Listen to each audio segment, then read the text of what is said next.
Hi there! It's me, Francis Kande, and welcome back to my channel. So for today's video, andito na ako ngayon, be, sa Pakistan. And for today's video, be, bago natin simulan ang panibagong series natin sa Pakistan, hayaan nyo munang invite ko kayo dahil I will be traveling here in Pakistan on October 30 to November 4 with Kay Toretto. Yes, be. And we're inviting you to join us on our very magical 6-day trip here in Pakistan. And yes, you heard it right, be. I'll be traveling here in Pakistan on October 30 to November 4 with Kay Toretto. And we are inviting you to join us. The price starts at $599 USD. And yes, be, you will be traveling with us. You'll be able to enjoy the magic of Pakistan, to see everything. And sinisimulan ko munang ngayon sabihin ito kasi yung next video is not, might be not so good. Like it was my first day in Pakistan, and this is a disclaimer na it's hard, not that easy to travel in Pakistan alone. So I am collaborating with Kay Toretto para sa mga gusto mag-travel here in Pakistan. We want to share the experience and we will help you and guide you. Be, nung later sa mapapanood yung video, na-stress ako, oo, aminado ako talaga. And ako, be, season traveler na ako. Though, sabi ko nga sa inyo, on every first day ng travel ko, it happens to me na stressed ako sa first day, takot ako. Pero being here for like the third time and for a while, nababalik, nare-refresh naman na parang, okay, I know how to navigate the country, we know how to interact with people, kaya you'll be in good hands and we'll prepare everything para wala na problema. You'll be able to experience and maximize, have fun, and maging memorable tong experience nyo sa Pakistan. Message us on Instagram at Francis Kande or at Kay Toretto para sa iba pang detalye. And ito na yung inclusion, ito na yung posters namin. We hope that we can have you here, we can travel together, but still, I'll be just here in Pakistan for a while. And then, pupunta akong Dubai soon. So, sa mga nasa Dubai dyan, makita-kita tayo. Pupunta ako dyan next month, okay? So, message me on Instagram. Dali, dahil sa Qatar, hindi ako nakamit ng maraming tao. And guys, sige na. Samahan nyo kami dito. If you have other questions, just message us or i-check nyo sa Facebook or sa Instagram namin. Yung iba pa namin post. This is open for very limited number of participants lang kasi gusto namin maging maganda yung experience niyo at maging intimate lang yung ating gagawin dito. So, ulitin ko lang, be, the next video is something na ayun yung ayoko mangyari sa inyo. Ayoko ma-stress kayo dito, kaya andito kami ni Kay para i-tour kayo, samahan kayo at maging maganda yung experience niyo. So, message us. Let's travel together, be.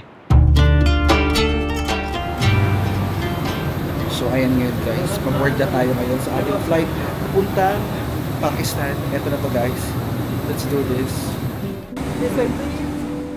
At ito na nga, be, ang ating flight papuntang Pakistan. Medyo alanganin na yung oras ng dating ko doon dahil gabi yung flight ko. Darating ako doon ng mga bandang alauna. Siyempre, kunin ko yung mga gamit and everything. And honestly, I'm just being transparent to you and authentic na ito yung naging experience talaga ng solo traveler sa Pakistan. Ganito yung magiging experience mo pag wala kang arrange na transfer mula sa hotel mo. Medyo challenging, pero sana hindi kayo ma-discourage. Kaya nga sa mga gustong sumama sa amin ni Kay soon, andito na kami para umalalay sa buong trip natin sa Pakistan.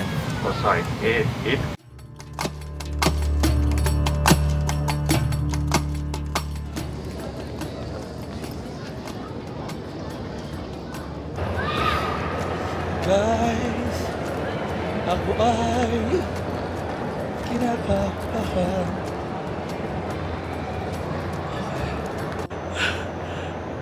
Walang pera yung ATM machine nila. So, paano to? I'm stuck in the airport. Oh my God.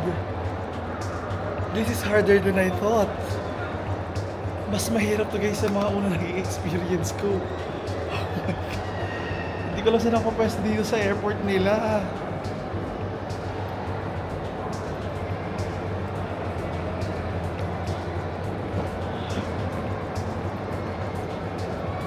Oh, trick na yan. Oh.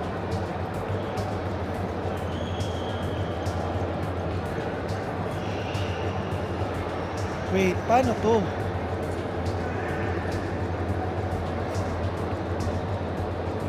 Paano ako mag-survive kung walang tindahan ng internet dito? May eSIM ako, thank God. Walang...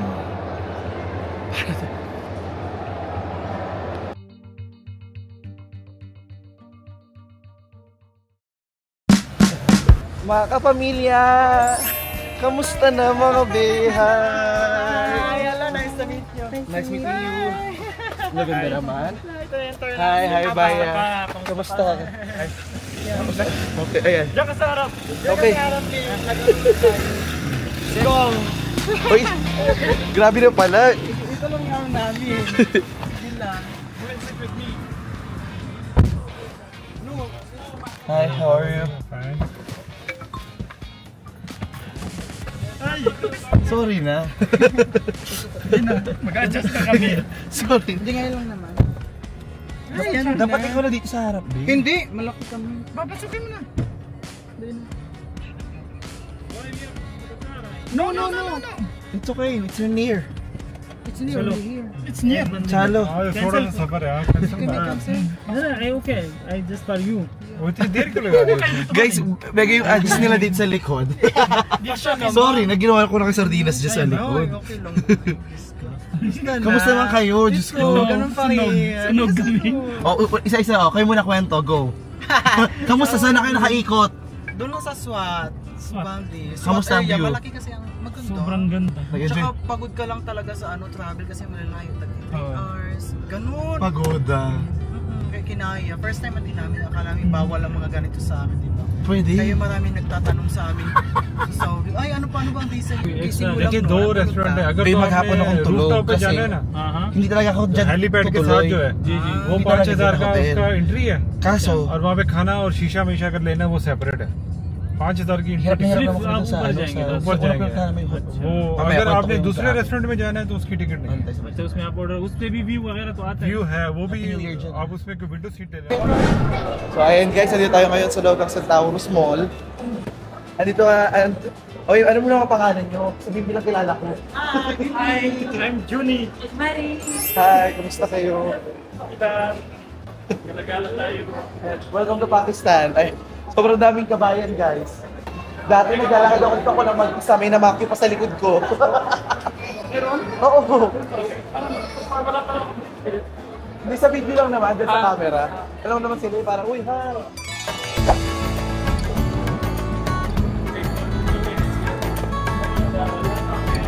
Doon pa kayo. Ayun na, be, oh. Ayun yung mga baget sa likod nung pinapanood ka nila, oh.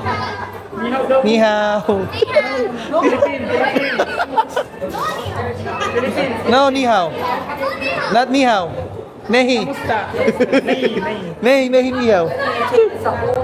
Kumusta?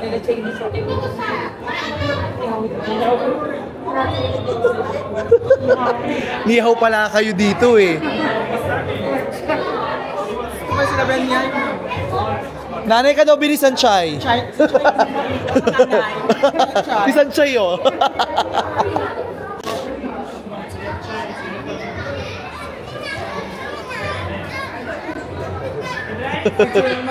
Bitin naman yung Hi. picture, tapos pabit mo sa iyo. Yung tabi-tabi lang. Ginawa kang ninang. Kamusta naman ang pag-wool mo? Umoutfit ka sa mall. Kamusta naman, be? Giniginaw ka na ba? Ang madaw namin. Oo. Ayun, oo. Pili.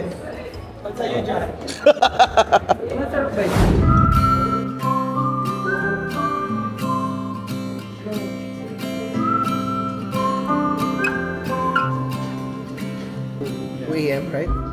So ayan guys, andito tayo, magdi-dinner tayo at birthday ni Bimbi. Hi, kamusta? Happy birthday, Be. Happy Thank you so much, birthday. babe. Thank you for coming. Ayan si Juni. Si Juni. Hi guys. Ayan, nakita ka ba? Okay. At si Marie. Si Marina merong panty yan, guys. Di natin sure. Di natin sure. So, ayan. At saka si Abbas. Hi, Abbas. Diba, happy birthday. How are you, Abbas? Good. Birthday wish natin para kay Bimbi. Birthday wish natin sa kanya. Sana po is, may magmahal sa kanya ng tunay at lubos. Yeah. For this Christmas. Yes. More travel pa. Yeah, More travels. Blessings. Yeah. Hindi namin alam guys na sobrang dami pala nung in-order namin. Akala namin yung padkrapaw o padkrapaw. May spaghetti ba dito? Toyo na nga lang ng dumpling. Masarap na. Ano bang gusto mo? Sige, paano gusto mo, Bep? Palit tayo. Gusto mo? Mahigpit ka. Kahit ano, Bep. Go. Ito yung ito guys yung Pakistani version ng Mang Inasal ng rice. Do you want more rice? I want this. Ayun na, kuha ka na ng rice. Last maka Mang Inasal lang neto ba, oh. Rice yan. Yeah, syempre. Sa Pinas ka siya nag-OJTV? Pinas. Sa Pilipinas ako, GT. Ano Mang Inasal? Syukri yan. PM1? Yeah. PM1 nga. PM1.5. No, not. I will call you. Thank you. Thank you. My friend, give me one glass for this. For him, yeah. Okay. Just 20 glass. Yeah, please. Fairness, ang sarap ng nila, papayo sa nila. Sarap. Kulang lang sa anghang. No. Konti lang. So in the next coming episodes, ang makikita nyong tour is yung tour na gagawin din natin pag sasama kayo sa amin ni Kay Toretto soon dito sa Pakistan. Through these videos, we will set the expectations na mga mangyayari dito. At inulit ko, traveling in Pakistan can be fun and can also be challenging. Depende na lang yan sa kasama mo at sa planning na gagawin ninyo. At tulad ng mga kasama ko dito, nag-enjoy talaga sila sa tour nila sa Pakistan. So hi be, it's me Francis Candy and welcome back to my channel. So for today's video, andito tayo ngayon sa Pakistan. Hi guys, it's nice to be back. And for today's video, gusto ko lang muna ikwento sa inyo yung experience ko, yung stress ko dito, and how was my travel. Kamustahan muna Medyo pagod pa ako ngayon, nagpahinga muna ako in the past 2 days. So, simulan ko muna yung kwento ko. Andito tayo ngayon sa Pakistan. The other day, dumating ako dito and sobrang stressful, Alam mo yung sabi ko, I love you so much, ate. Andito ako ngayon para bisitahin talaga yung ate ko sa Pakistan. Pero, syempre, dadaanan na rin natin yung mga bagay na hindi ko nagawa dati. Kasi, nung una ako pumunta dito at saka nung pangalawa, hindi ko talaga siya na-feature in the way na ginagawa ko ngayon. Like, siguro naman guys, sa mga lumang viewers ko dyan, noon at ngayon, siguro malayo naman na yung narating na Francis. Marami naman na siguro pinagbago, di ba? So, for today's video, for today's season, there's a reason for this season. And on my way here, sobrang stressful. Like, pagdating ko dito, mabait naman yung kanilang immigration in fairness. Pagdating sa airport, may bago silang airport. Na-stress ako pagdating ko dito. Dahil pagdating ko guys, walang ATM. Walang legit na money changer. Yung wifi gumagana sa loob. Wala kang mabibili ng SIM card. Ang flight ko dumating ako dito ng 1:30 or 2 a.m. At saka matagal, parang huling-huling lobas doon sa conveyor belt yung gamit ko. So, nakalabas ako siguro alas 3 na pasado or mag-alas 3 na ng umaga.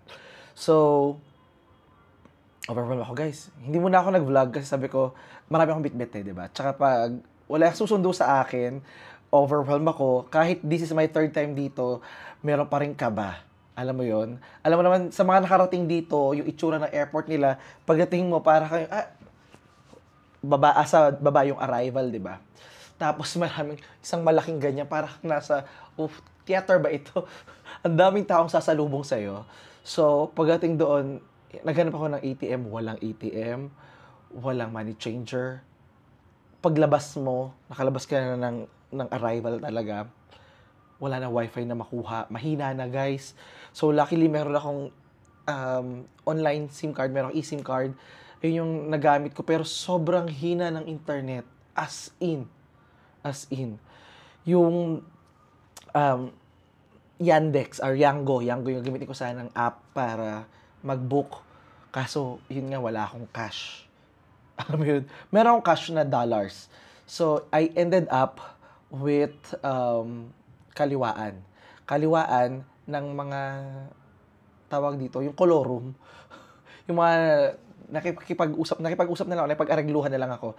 So, syempre guys, it's not because that I can't afford it. It's not that because I can afford it, but because kung ang pangit kasi na parang meron namang tamang way, 'di ba? Kasi parang naging pag kinukonsinti natin sila sa masamang gawain or sa hindi magandang gawain, 'di ba? Ang iniisip mo yan, isipin nyo bilang turista, no? Paano yung ibang turista? Kung ikaw afford mo, paano yung iba? Paano kung ba't wag nating sanayin na yung sistema is ganun. Pero somehow, guys, gusto ko mang wag sanayin at ayoko talaga ng ganun, no? Wala akong choice. Nababad trip na ako sa airport. Isang oras na ako nakaupo sa labas, tapos bigla pang bumagyo. So, okay, parang kailangan ko nang lumabas. Ito pa. So, nagbayad na ako sa kanya. Sabi ko, nag-negotiate kami. Sabi ko, sige, 20. Binaba ko agad ng 10. Tapos sabi niya, nag-shake hands kami sa 15. Pero alam ko, hindi masusunod, magiging 20 pa rin yun. So, punta na kami sa Islamabad. Pagdating namin ng Islamabad, nag-chikahan kami actually sa biyahe. Pagdating namin ng Islamabad, yung ina-stayan ko, sasabihan niya na ako na, ay, wala to, sira to eh, blah, blah, blah, blah, blah. So, ako parang, hindi, dali mo ako dyan. Kasi alam ko yung mga ganun chikahan, parang, sa India parang ganda din sabihin nila na sira, wala, tapos dadalhin ka lang sa kakilala nila para meron silang kickback, ganyan. Pero ako, sige, go. I ended up, katok-katok pa ako. Sabi ko, maganda yung area ng STyan ko sa may blue area. Tapos sabi ko, ito na yun, sabi sa booking.com. Tapos nag-doorbell ako. Ang daming asong kumahol, guys. Takbo agad ako sa sasakyan. Rinig na malalaking aso eh. Tapos na-realize namin, it's a bogus hotel. So, dito sa Pakistan, may mga ganun daw, sabi ng taxi driver, ng Uber, or whatever, kung ano man siya. Yes, so, bogus hotel yung nabook ko. Luckily, hindi muna ako nagbayad. And karamihan naman ng hotel din dito is pay when you arrive. Though, sabi ko, paano yung mga reviews, no? Kasi, nag-base ako sa review. Ang ganda ng review, eh. Peke lang din daw yung review nun. So, ako yung parang, oh my God. Ang ginawa namin, nagpunta kami ng ATM para magkaroon ako ng cash. Tapos, ang hirap sa mga Pakistan kasi sobrang nosy. Yung pag-withdraw kong pera, nakatitig talaga siya. Sabi ko parang, talaga ba? Sarap. Sabi ko, talaga ba? Kuha akong pera. Can you close the door first? So, nag-withdraw kong pera. Dinala niya ako sa alam niya na hotel. So, yung hotel, guys, eto na nga. So, sa Islamabad to, sa may F8, I8, G8 sa G8, ganyan. Pagdating ko doon, ang pangalan ng nung una pala, yung bogus is Blue Moon Residency 1 Hotel. Ayun yung pangalan niya. Tapos yung pangalawang pinuntahan ko, pangalan naman is Bellagio Hotel.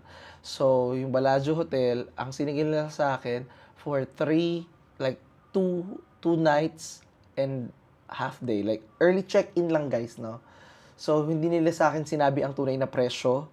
Ang sinabi lang sa akin, no, it's for 3. It's for everything. It's 22,800. So, let's say 7,000 plus pesos in 2 days. And early check-in, mga mag-alas 7 na yun eh. So, yung early check-in ko pa, guys, is walang aircon. Mainit dito, guys. So, ako, guys, pagod. Super pagod. Kasi nag-ikot-ikot pa ako nang walang tulog sa Qatar. Tapos pagdating dito, walang tulog ko, bali, mga 1 hour lang sa aeroplano. Tapos, yung challenge pa dito. Tapos, walang aircon.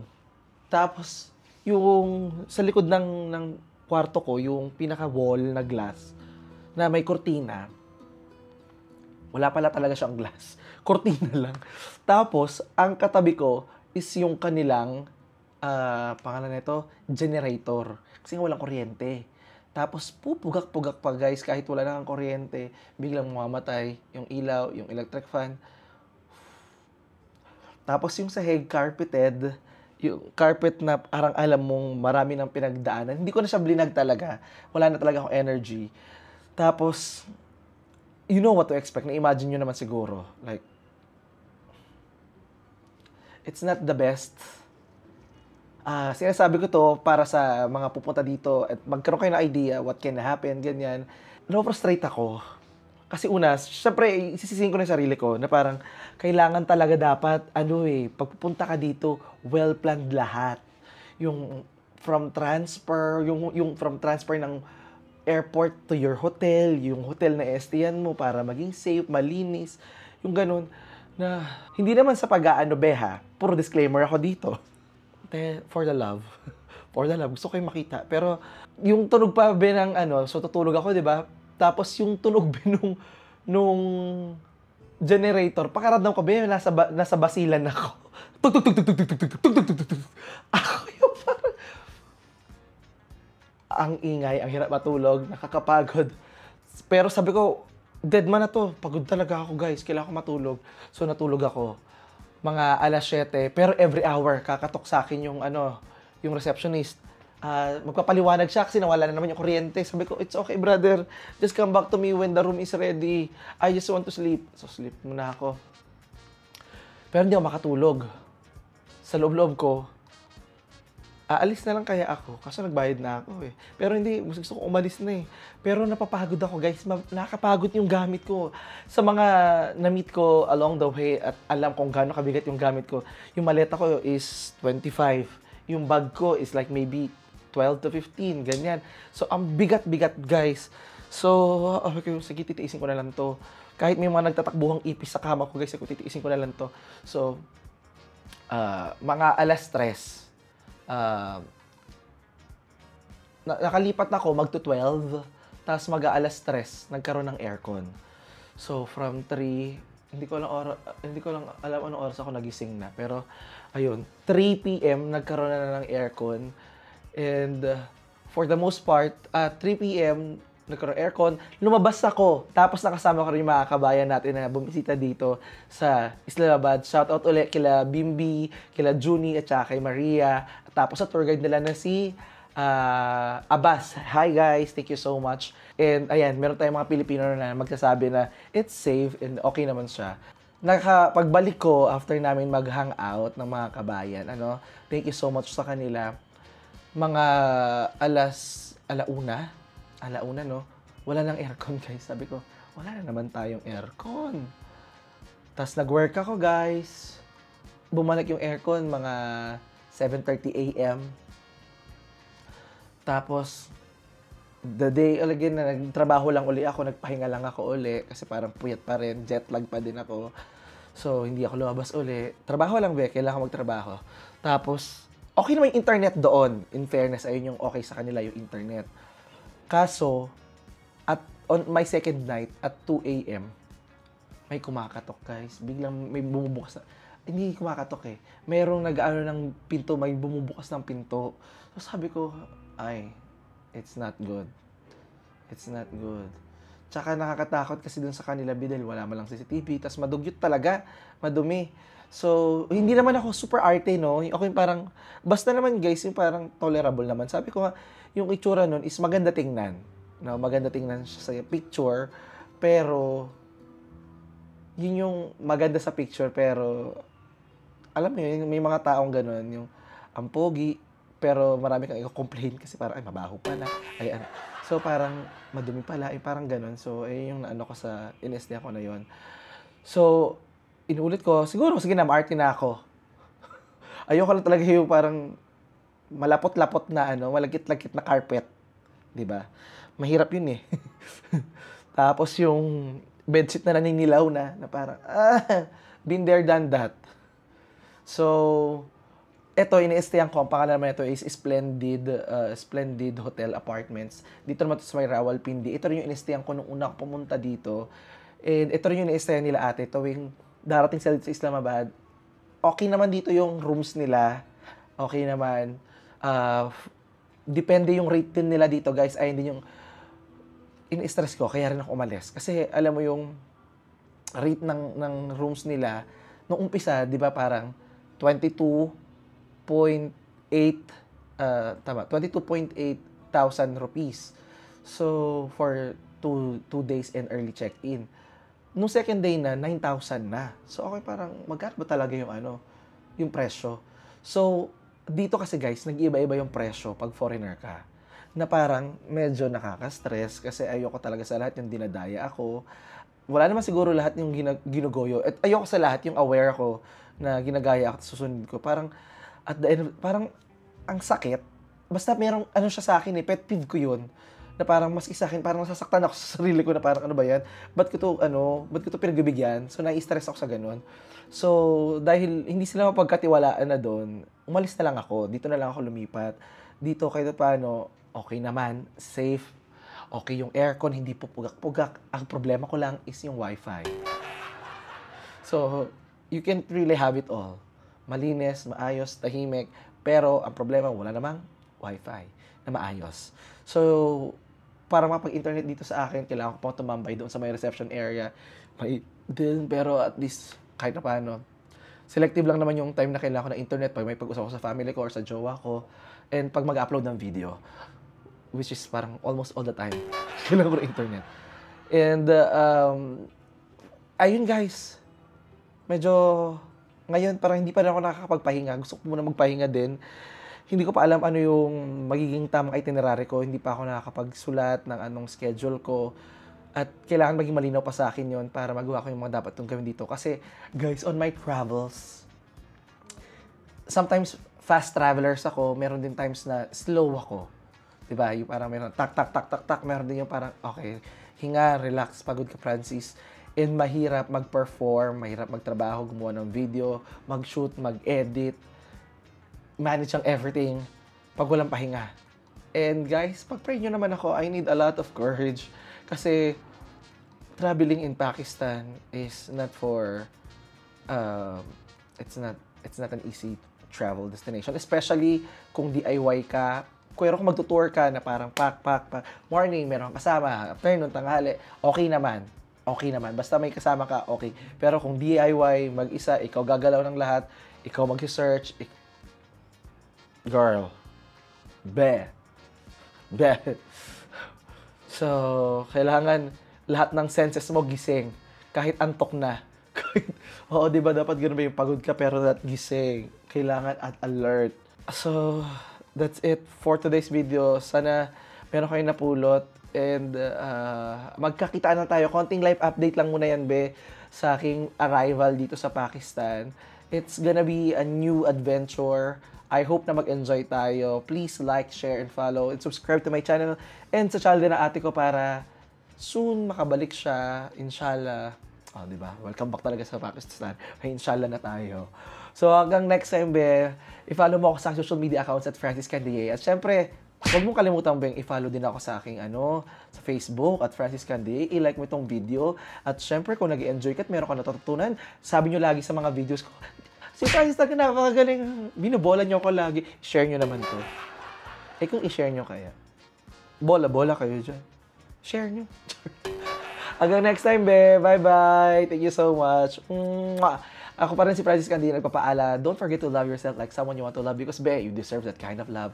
Be, the world is wide. Travel na. And, be, ito ang paalala namin ng jowa ko. Make good choices. Easy yung decision niyo sa buhay. Bye-bye.